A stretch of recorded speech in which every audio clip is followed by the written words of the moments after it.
Bismillahirrahmanirrahim. Assalamualaikum warahmatullahi wabarakatuh.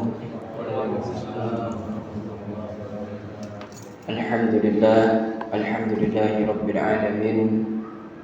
Alhamdulillahi ala nikmatil iman wal islam wa ala nikmatis sihah wal afiyah wa ala nikmatil hidayah wal istiqamah wa ala nikmatil ukhuwah. Asyhadu an la ilaha illallah wahdahu la syarika lah wa asyhadu anna Muhammadan abduhu wa rasuluhu la nabiyya wa la rasulahu ba'dah.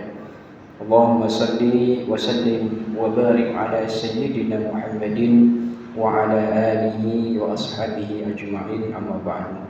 Bapak, saudara-saudara jemaah salat maghrib yang dimuliakan Allah Subhanahu wa taala yang saya hormati, marilah kita bersyukur kepada Allah Subhanahu wa taala, dan tak lupa marilah kita berbanyak salawat serta salam kepada Nabi Muhammad sallallahu alaihi wasallam.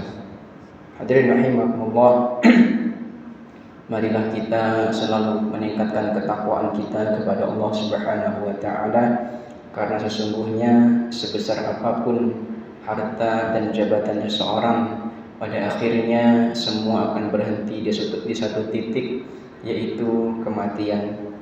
Dan yang paling menakutkan bukan kapan kita mati, tapi bagaimana keadaan kita saat mati.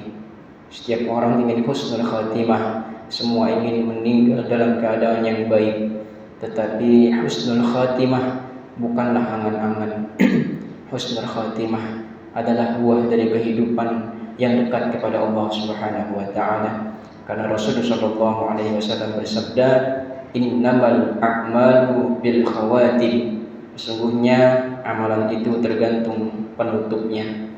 Hadis Al-Bukhari, dan hadis ini sahih. Bukan hanya awal hidup yang kita lihat, tetapi akhir kehidupan kita. Karena itu para sahabat radhiyallahu taala anhum sangat takut terhadap akhir hidup mereka.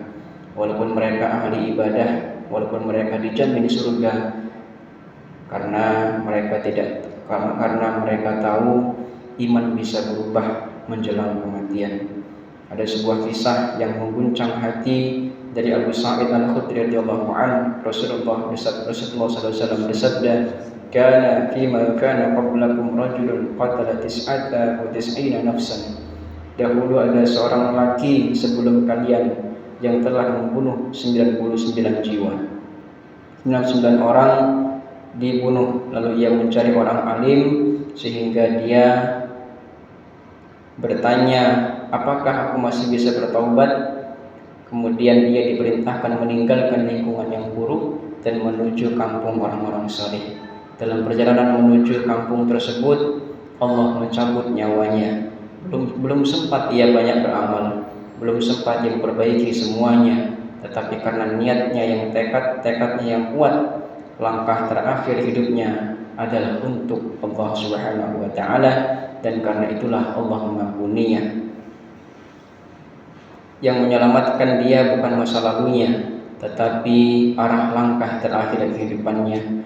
Maka jangan pernah putus asa dari rahmat Allah, namun jangan pula merasa aman dari makar Allah. Karena ada pula orang yang sepanjang hidupnya tampak baik, tapi rusak di akhir kehidupannya. Rasulullah juga bersabda, setiap hamba akan dibangkitkan sesuai keadaan ketika ia meninggal. Kalau seseorang meninggal dalam keadaan sujud, ia akan dibangkitkan dalam keadaan sujud. Kalau meninggal ketika berzikir, ia dibangkitkan dalam zikir. Tapi kalau seorang meninggal dalam kemaksiatan, naudzubillah, maka ia dibangkitkan di atas maksiat itu. Karena kematian seringkali mengikuti kebiasaan hidup seseorang. Orang yang lisannya terbiasa berzikir akan mudah mengucap syahadat. Orang yang hidupnya dekat dengan masjid sering dipanggil Allah dekat masjid. Orang yang hidupnya jauh dari Allah sering kesulitan di akhir kehidupannya. Allah Subhanahu wa taala juga pernah berfirman, Allah menabuhkan orang-orang yang beriman dengan ucapan yang teguh dalam kehidupan akhirat, di dunia dan akhirat. Para ulama menjelaskan yang dimaksud ucapan teguh di sini adalah la ilaha illallah. Kalimat itu tidak mudah diucapkan ketika sakaratul maut, kecuali bagi orang yang terbiasa hidup bersama Allah. Hadirin rahimakumullah, kalau malam ini Allah mencabut nyawa kita, Kira-kira kita sedang dikenal sebagai ahli apa di sisi langit? Ahli sholatkah, ahli sedekahkah, ahli Al-Qur'ankah, atau justru ahli maksiat? Tidak ada orang yang tahu kapan kematian datang.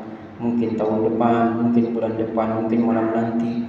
Karena itu para ulama berkata, barang siapa yang ingin husnul khatimah, maka perbaikilah amal-amal rahasianya. Perbaikilah sholat, lisan, pandangan mata, hubungan dengan orang tua, dosa-dosa yang tersembunyi. Karena seringkali yang menghancurkan akhir kehidupan seorang bukan dosa besar, tetapi dosa kecil yang terus diremehkan tanpa bertobat. Mudah-mudahan Allah Subhanahu wa taala menakdirkan kita ketika roh kita dicabut nanti bukan ketika tangan menggenggam maksiat, tetapi ketika dahi kita sedang sujud kepada Allah dan kalimat terakhir yang keluar dari lisan kita adalah la ilaha illallah. Demikian yang saya sampaikan. Mohon maaf pada Allah, mohon ampun. Subhanakallahumma wa bihamdika asyhadu an la ilaha illa anta astaghfiruka wa atubu ilaik. Assalamualaikum warahmatullahi wabarakatuh.